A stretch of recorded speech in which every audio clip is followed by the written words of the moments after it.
Welcome to core classes. Students, in this video we are doing CHE02 block 1 unit 1. The first part of this chapter we have done with first part, and we are doing the next part 2 with the topic 1.4 nomenclature of element having Z greater than 100. The elements, those who have atomic number greater than 100, how do we can nomenclature? This nomenclature is done by IUPAC. This is known as IUPAC nomenclature rules. Here are some rules I have noted here. Nomenclature with Z greater than 100. 0 is written by NIL, nil. 1 is written by UN, 2 is BI, by. 3 tri, 4 quad, 5 pent, and 6 hex, 7 sept, 8 oct, and 9 is ENNN.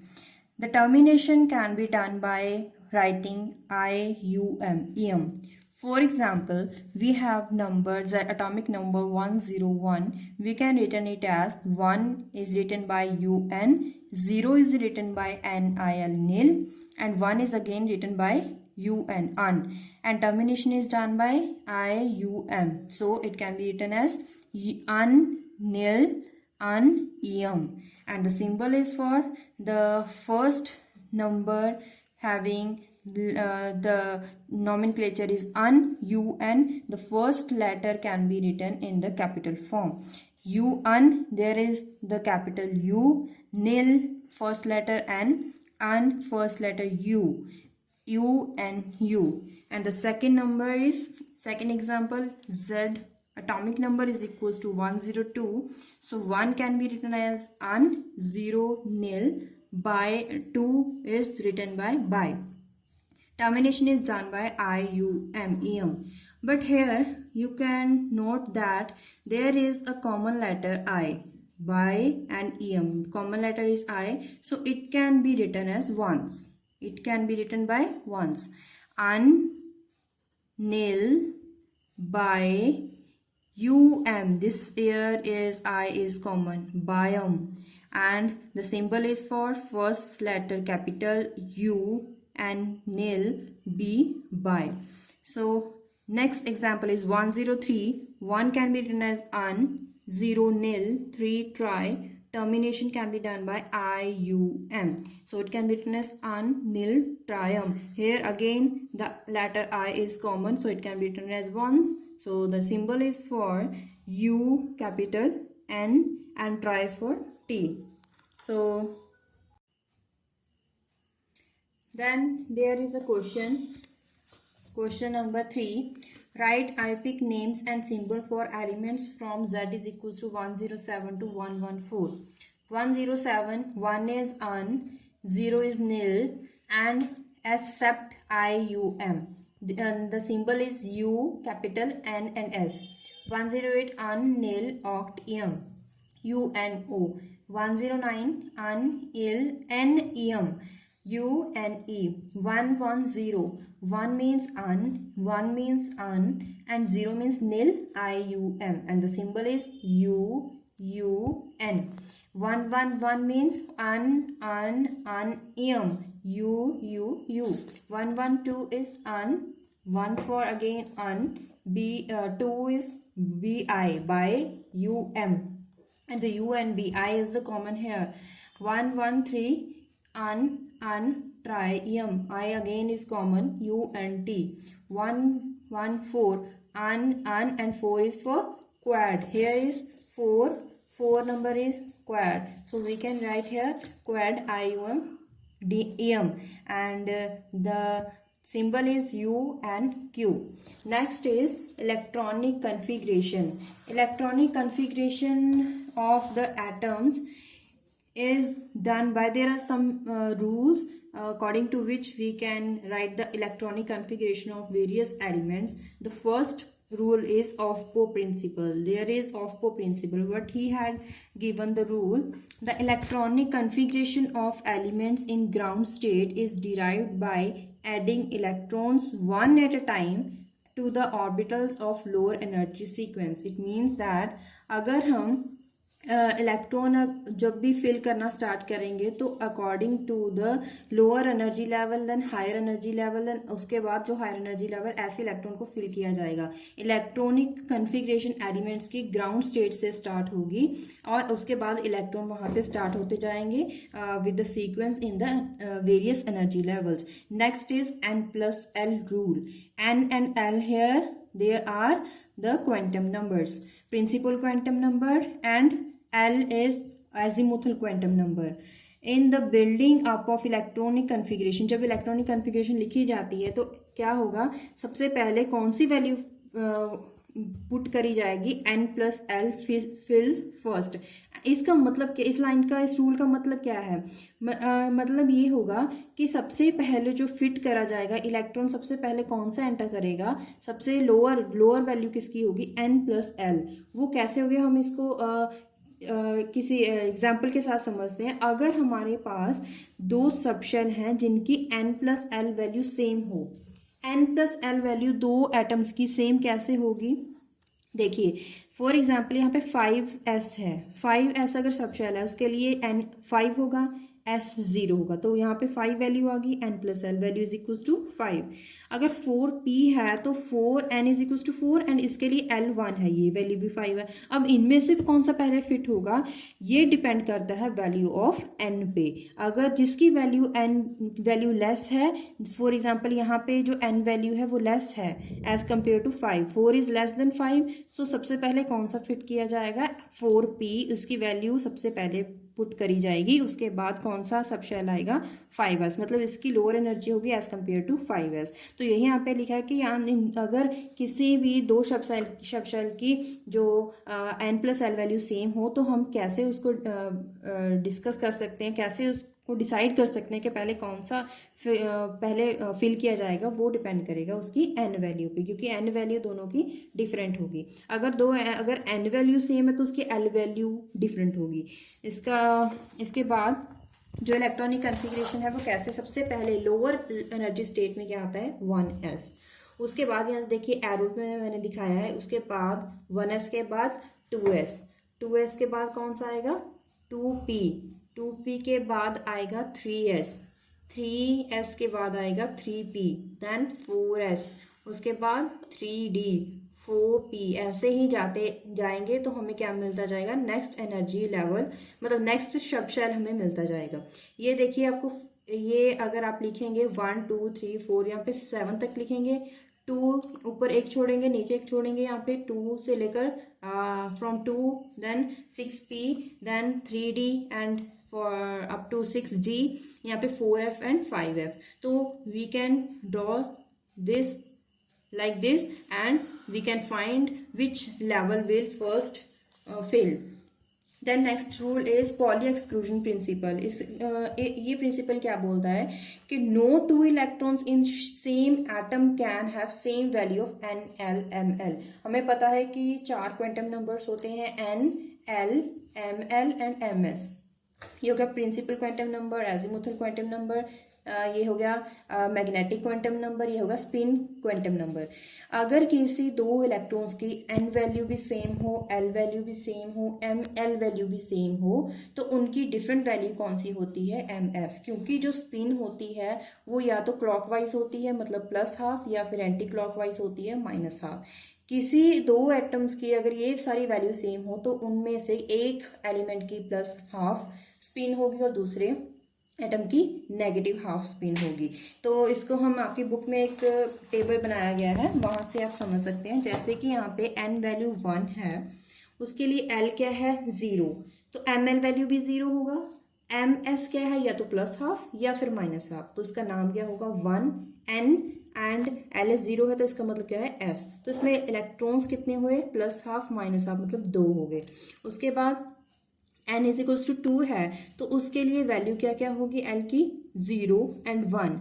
अगर value 0 है तो ml भी 0 है, अगर 1 value है तो उसकी ml क्या होगी, -L2 -L2 कहाँ तक, 0 अप टू +L, तो -1 0 +1, तो इसकी स्पिन जो होगी +-½ 2, इसकी भी प्लस माइनस हाफ, इसकी भी प्लस माइनस हाफ। तो अगर कॉमन नेम दे उसे तो n is 2 and l is here 1, तो इसका मतलब क्या होगा, यहाँ पे नंबर क्या आ जाएगा, p। तो इसके जो इलेक्ट्रॉन्स हो गए वो कितने हैं, 2 4 6। तो हेयर इज टोटल यहाँ पे 6 इलेक्ट्रॉन, और टोटल कितने हो गए यहाँ पे 8।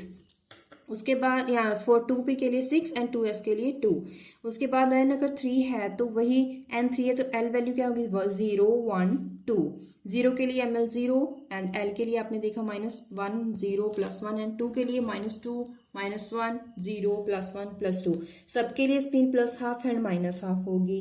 अगर यहाँ पे जो रूल ये क्या बोल रहा है, देखिए कि जैसे यहाँ पे 3 है, n 3 है, और एक एटम है जिसका n3 है, दूसरे एटम का भी n3 है, उसकी l वैल्यू भी दोनों सेम है 0 एंड 0, उसकी l वैल्यू भी सेम है 0 एंड 0, लेकिन उन दोनों एटम्स की एक स्पिन होगी प्लस हाफ और दूसरी स्पिन होगी माइनस हाफ, तभी यहाँ पे प्लस माइनस हाफ लिखा हुआ है।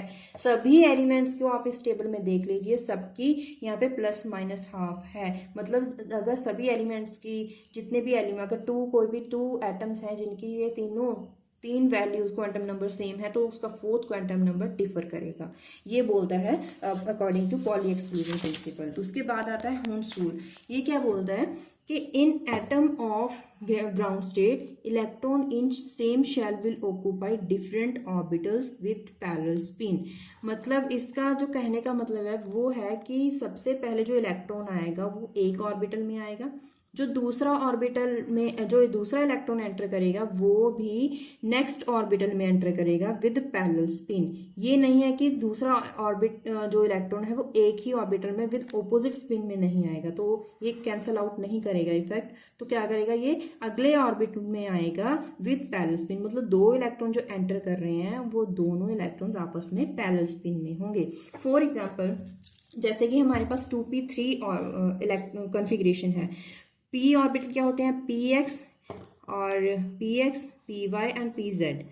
अगर हमारे पास हमें क्या फिल करना है, 3 इलेक्ट्रॉन्स को फिल करना है, तो सबसे पहले हम एक इलेक्ट्रॉन फिल करेंगे, यहाँ पे दूसरा, यहाँ पे इलेक्ट्रॉन फिल कर दिया, यहाँ पे थर्ड, उसके बाद थर्ड नंबर पे यहाँ पे नेक्स्ट इलेक्ट्रॉन को फिल किया गया। तो ये तरीका गलत है अकॉर्डिंग टू होम्स रूल। तो होम्स रूल क्या कहता है कि जो वो इलेक्ट्रॉन को फिल करना है, सबसे पहले एक इलेक्ट्रॉन इस ऑर्बिटल में आएगा, जो दूसरा इलेक्ट्रॉन एंटर करेगा वो पी वाई में एंटर करेगा, और तीसरा इलेक्ट्रॉन होगा वो पी जेड में एंटर करेगा। उसके बाद जो इलेक्ट्रॉन आएगा वो यहाँ पे ऑपोजिट स्पिन में आएगा। अगर p4 हो तो वो यहाँ पे ऑपोजिट स्पिन में आएगा। ऐसा नहीं कि सबसे पहले एक ऑर्बिटल को फिल करना है उसके बाद सेकंड पे, नहीं, सबसे पहले हमें पैरेलल स्पिन्स भरनी होंगी, उसके बाद ऑपोजिट स्पिन्स पे आएंगे। For n is equal to 3 can accommodate 10 electrons more in 3D subshell. For example यहाँ पे पोटेशियम है जिसका एटॉमिक नंबर 19 है, उसकी कॉन्फ़िगरेशन क्या है, ऑर्गन विद 18 इलेक्ट्रॉन्स एंड एक इलेक्ट्रॉन बचता है क्योंकि हमें 19 बनाने हैं, 18 तो हो गए ऑर्गन के लिए। ये नोबल गैस कॉन्फ़िगरेशन है, तो आगे क्या आएगा 4s1। उसके बाद अगर कैल्शियम है Z is equal to 20, argon 18 and there are left 2 electrons left, तो there is 4s2। Scandium Z is equal to 21, तो कॉन्फ़िगरेशन क्या है, ऑर्गन 3d1 एंड 4s2। ये थे जो आपको बुक में बताए गए हैं कि तीनों रूल्स के कैसे इलेक्ट्रॉनिक कॉन्फ़िगरेशन कैसे लिखी जाती है। तो यहाँ पे देखिए टेबल के बाद यहाँ पे कुछ बताया गया पीरियड 1, पीरियड 2, पीरियड 3, यहाँ पे सभी पीरियड्स के बारे में यहाँ पे इलेक्ट्रॉनिक कॉन्फ़िगरेशन में यहाँ पे साथ बताया गया टेबल है जिसमें सारे एलिमेंट्स, ऑलमोस्ट सभी एलिमेंट्स की कॉन्फ़िगरेशन यहाँ पे 109 तक बताई गई है। आप इन कॉन्फ़िगरेशंस को याद कीजिए, ज़्यादा से ज़्यादा आपको जो कॉन्फ़िगरेशन इस यहाँ पे याद रखनी है वो है from 1 z is equal to 1 to z is equal to 30। यहाँ पे देखिए 1 से लेकर यहाँ पे 30 तक आपको कंपलसरी है कि आपको इसकी कॉन्फ़िगरेशन याद करनी है। ये तो हमें +2 तक भी याद कर लेते हैं, लेकिन आपको एक बार इनको रिवाइज जरूर कर लीजिए। इनमें कुछ ऐसे केसेस हैं जिनके बेसिस पे रीजनिंग क्वेश्चंस आ सकते हैं। वो क्वेश्चंस क्या हैं यहाँ पे मैं आज डिस्कस करूँगी। इससे पहले आप ये याद रखिए कि जो half filled and fully field orbitals होते हैं वो बहुत स्टेबल होते हैं, मतलब वो ऑर्बिटल ज़्यादा स्टेबल माने गए हैं, हाफ फिल्ड भी और फुली फिल्ड भी। इसको मैं आगे समझाती हूँ। फॉर एग्जांपल एक रीजनिंग क्वेश्चन यहाँ पे मैंने बताया, जैसे कि बताया कि जो इलेक्ट्रॉनिक कन्फिग्रेशन में कुछ रीजनिंग क्वेश्चंस आ सकते हैं, वो है कि जो क्रोमियम है उसकी जो इलेक्ट्रॉनिक कन्फिग्रेशन है वो होनी चाहिए 3d4 4s2। कैसे? यहाँ पे एटॉमिक नंबर 14 है, ऑर्गन 18, उसके बाद 6 बचते हैं, तो हमें क्या भरना चाहिए? 4s2 and 3d4। लेकिन इसकी कन्फिग्रेशन क्या है? 3d5 4s1। ऐसे ही कॉपर है जिसका एटॉमिक नंबर 29 है, उसकी कन्फिग्रेशन होनी चाहिए ऑर्गन 3d9 4s2, लेकिन क्या है? एक्चुअल में है 3d10 4s1। ऐसा क्यों है? ऐसा क्यों है? क्योंकि जब हम इलेक्ट्रॉनिक कन्फिग्रेशन लिखते हैं, जब हम यहाँ पे 3d5 क्यों है? क्योंकि अगर 3d5 लिखेंगे, यहाँ पे क्या होगा?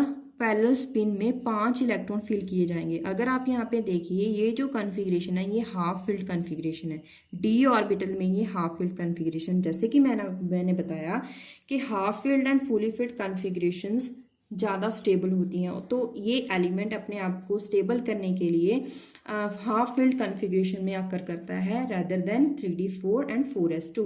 ऐसे ही कॉपर का केस है। कॉपर के केस में 4s1 3d10 एंड 4s1 है।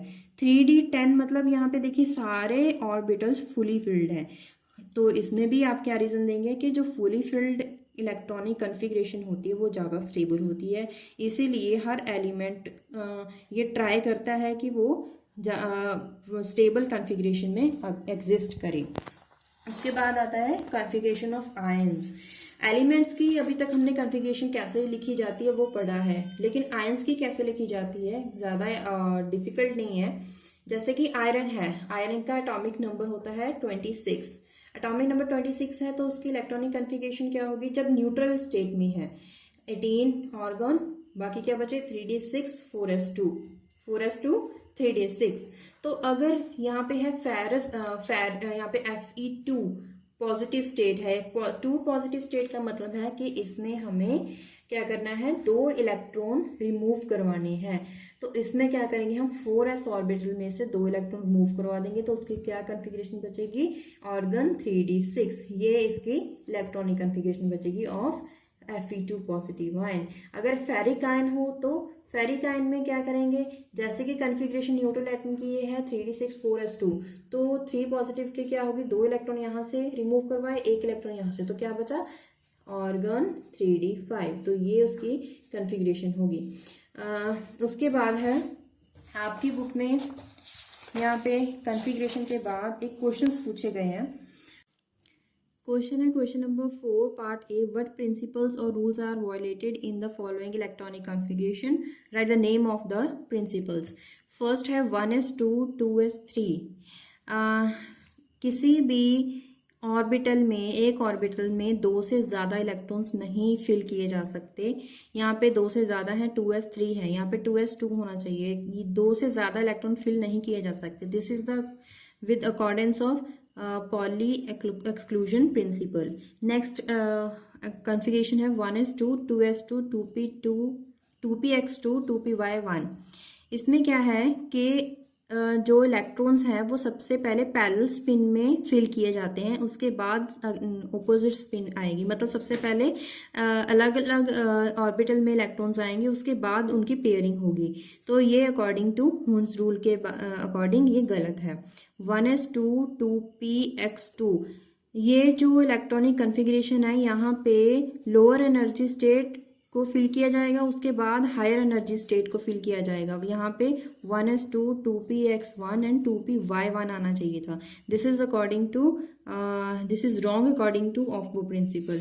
नेक्स्ट है in the space provided write the electronic configuration with atomic number 21 है। यहाँ पे नोबल गैस कन्फिग्रेशन 21 से जो लोअर होगी वो कौन सी है? 18 number is argon. This is noble gas.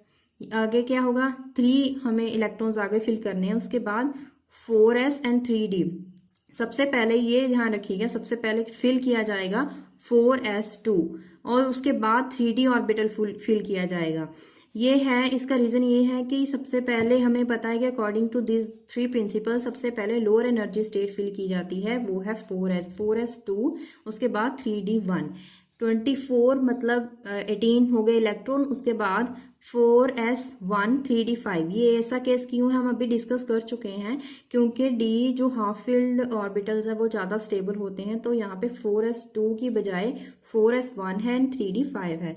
अगर 29 में हम कॉपर का केस पढ़ चुके हैं, यहाँ पे 4s2 3d9 की बजाय क्या होगा 4s1 3d10, क्योंकि फुली फिल्ड कॉन्फ़िगरेशन जो होती है वो ज़्यादा स्टेबल होती है। Next is 35 organ 3d10 4s2 4p5। 57 xenon is 54, यहाँ पे 54 होगा तो आगे 3 इलेक्ट्रॉन लेफ्ट हैं, वो क्या होंगे 5d1 एंड 6s2। उसके बाद configuration of ions, configuration ions हम पढ़ चुके हैं। नेक्स्ट टॉपिक है electronic configuration and type of elements. Type of elements में यहाँ पे 4 ब्लॉक्स दिए गए हैं, जो पीरियोडिक टेबल है उनको 4 ब्लॉक्स में डिवाइड किया गया है। S block elements, p block elements, D block elements. जो एस ब्लॉक एलिमेंट्स हैं उस किन एलिमेंट्स को एस ब्लॉक में एंटर किया जाता है, जिन एलिमेंट्स का लास्ट इलेक्ट्रॉन ns ऑर्बिटल में एंटर करता है उन एलिमेंट्स को एस ब्लॉक एलिमेंट्स कहा जाता है। और इस ब्लॉक में कौन कौन से प्रॉपर्टी वाले एलिमेंट्स आते हैं, alkaline metals and alkaline earth metal, मतलब alkali and alkaline earth metals इसमें इस एस ब्लॉक में आते हैं। एल्कली मेटल जो है वो ग्रुप नंबर 1 में है एंड एल्केलाइन मेटल में कौन से ग्रुप नंबर 2 इसमें एलिमेंट्स में है। तो यहाँ पे group number 1 and group number 2 s block के मेंबर्स होंगे। उसके बाद है p block elements. P block elements जिन एलिमेंट्स का लास्ट इलेक्ट्रॉन पी ऑर्बिटल में एंटर करता है उसे पी ब्लॉक एलिमेंट्स कहेंगे। इसमें कौन कौन से ग्रुप आते हैं, ग्रुप नंबर 13 14 15 16 17 18। और इन एलिमेंट्स को क्या होता है कि इसमें जो ऑर्बिट इनकी कॉन्फ़िगरेशन होगी, जर्नल कॉन्फ़िगरेशन ns2 और np1 to 6 होगी, 1 to 6। और इस एलिमेंट क्या है, the elements of S and P block are known as normal और रिप्रेजेंटेटिव और मेन ग्रुप एलिमेंट्स। मतलब एस ब्लॉक और पी ब्लॉक एलिमेंट्स को रिप्रेजेंटेटिव एलिमेंट्स कहेंगे या फिर नॉर्मल एलिमेंट्स कहेंगे। डी ब्लॉक एलिमेंट्स जो हैं, जो एलिमेंट में जो इलेक्ट्रॉन है लास्ट इलेक्ट्रॉन मतलब outermost electron n-1d orbital में एंटर करेगा उसको बोला जाएगा डी ब्लॉक एलिमेंट। और इसकी कॉन्फ़िगरेशन क्या है, n-1d from 1 to 10 ns 0 to 2। और इन एलिमेंट्स को ट्रांजिशन एलिमेंट्स कहते हैं। और इसके कितने जो इनकी कॉन्फ़िगरेशन है, सीरीज कितनी है, from 3D 4D 5D 6D। जो 3D 4D एंड 5D हैं वो एलिमेंट्स, उसमें 10 एलिमेंट्स हैं, और जो 6D सीरीज है वो इनकम्प्लीट है, उसमें सिर्फ 7 एलिमेंट्स हैं। यहाँ पे एग्जांपल दी गई है कि कौन कौन से एलिमेंट किस में एंटर करते हैं। इन एलिमेंट्स को जैसे मैंने बोला कि ट्रांजिशन एलिमेंट्स बोलते हैं। ऐसे ही एफ ब्लॉक की configuration n-2f from 1 to 14, n-1d 0 and 1, या फिर 0 होगी या 1 होगी। ns2 ये कम्प्लीटली फिल्ड होगा। इसमें जो सीरीज है 4f series and 5f series है। इसको जो आपको ये सारा लिखा गया है ये आपको थोड़ा मैंने इजी करके टेबल बना के डिफ्रेंशिएट किया है। जो एस ब्लॉक एलिमेंट है उसमें जो लास्ट इलेक्ट्रॉन ns में एंटर करेगा वो एस ब्लॉक में, p में एंटर करेगा तो वो p ब्लॉक होगा, n-1d में एंटर करेगा तो d ब्लॉक एलिमेंट होगा, अगर n-2f ऑर्बिटल में एंटर करेगा तो वो एफ ब्लॉक एलिमेंट बोला जाएगा उसे। तो इसमें ग्रुप कौन कौन से, ग्रुप नंबर 1, ग्रुप नंबर 2, यहाँ पे ग्रुप नंबर 13 14 15 16 17 18, यहाँ पे ट्रांजिशन एलिमेंट्स आएंगे। और एफ ब्लॉक में कौन से आते हैं, वो जो सबसे नीचे, मैं आपको आगे बताऊंगी, जो नीचे अलग से 2 एलिमेंट यहाँ पे पीरियड्स दिए गए हैं उनको बोला जाता है एफ ब्लॉक एलिमेंट्स। तो इसमें कौन से एलिमेंट आते हैं, alkali metals, alkaline earth metal. इनको इसमें रिप्रेजेंटेटिव एलिमेंट, इसको रिप्रेजेंटेटिव एलिमेंट्स बोला जाएगा, इसको नॉर्मल एलिमेंट्स। और डी ब्लॉक एलिमेंट्स को ट्रांजिशन एलिमेंट्स बोला जाता है और एफ ब्लॉक एलिमेंट्स को इनर ट्रांजिशन एलिमेंट। क्यों? क्योंकि ये जो इनकी कॉन्फ़िगरेशन है वो विद इन ट्रांजिशन एलिमेंट्स में है। जो डी ब्लॉक है उनमें 51 से लेकर 71 जो एलिमेंट है वो अलग से दिए गए हैं, क्योंकि उनकी प्रॉपर्टी अलग है। क्या अलग है? क्योंकि उनका जो लास्ट इलेक्ट्रॉन है वो एफ ऑर्बिटल में एंटर करता है, इसलिए उनका जो ग्रुप है वो अलग से बना दिया गया है, अलग से उनका सेक्शन अलग अलग है, वो पीरियोडिक टेबल से बिल्कुल बाहर है। उसके बाद जो यहाँ पे कॉन्फ़िगरेशन, इसकी जनरल कॉन्फ़िगरेशन SN1 या फिर SN2 हो सकती है। पी ब्लॉक की NS2 NP1 to 6, D block N-1 D1 to 10 and NS0 to 2, और N-2 F from 1 to 14, N-1 D 0 और 1, NS2। जो मैंने अभी बताया है कि जो डी ब्लॉक है उसमें कितनी सीरीज है? 4, 3D 4D 5D 6D। इनमें जो फर्स्ट 3, 4, 5D एलिमेंट सीरीज है उसमें 10 एलिमेंट्स होंगे, और 6D जो होगा उसमें 7 एलिमेंट्स होंगे, लेकिन वो इनकम्प्लीट होंगे। उसके बाद यहाँ पे 3D जो सीरीज है उसमें कौन कौन से एलिमेंट्स कहाँ से कहाँ तक एटॉमिक नंबर आते हैं? 3D सीरीज में scandium from 21 atomic number to zinc atomic number 30, and 4D में yttrium from Z is equal to 39 to cadmium Z is equal to 48।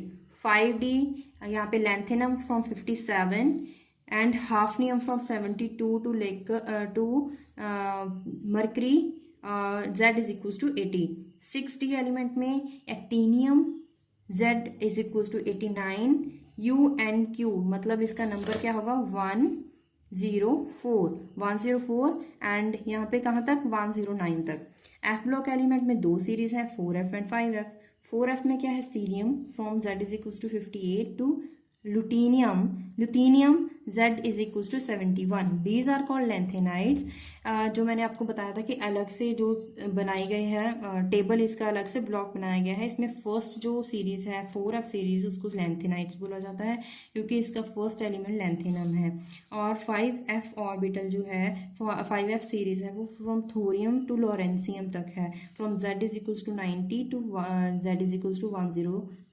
इस सीरीज को एक्टिनाइड सीरीज बोला जाता है। यही सब कुछ आपकी बुक में यहाँ पे जो एक्सप्लेनेशन दी गई है वो आपकी बुक में जो मैंने टेबल से थोड़ा आपको इजी कर दिया है। नेक्स्ट क्वेश्चन है इसका, name blocks into which the elements in periodic table have been divided. तो इस पीरियोडिक टेबल में कितने ब्लॉक्स हैं? S block, P block, D block and F block. Differentiate transition and inner transition elements. Transition और inner transition के बारे में अभी हम डिस्कस कर चुके हैं। Transition element D block elements में है, inner transition element F block elements में है। आप इनकी आगे डिफ्रेंशिएट करने के लिए नेक्स्ट पॉइंट बना सकते हैं इनकी जनरल कॉन्फ़िगरेशन और इनकी सीरीज, और बहुत सारे डिफरेंस आप इनमें बता सकते हैं जो अभी हमने डिस्कस किए हैं। इसी के साथ हमने यूनिट नंबर 1 कंप्लीट कर लिया है।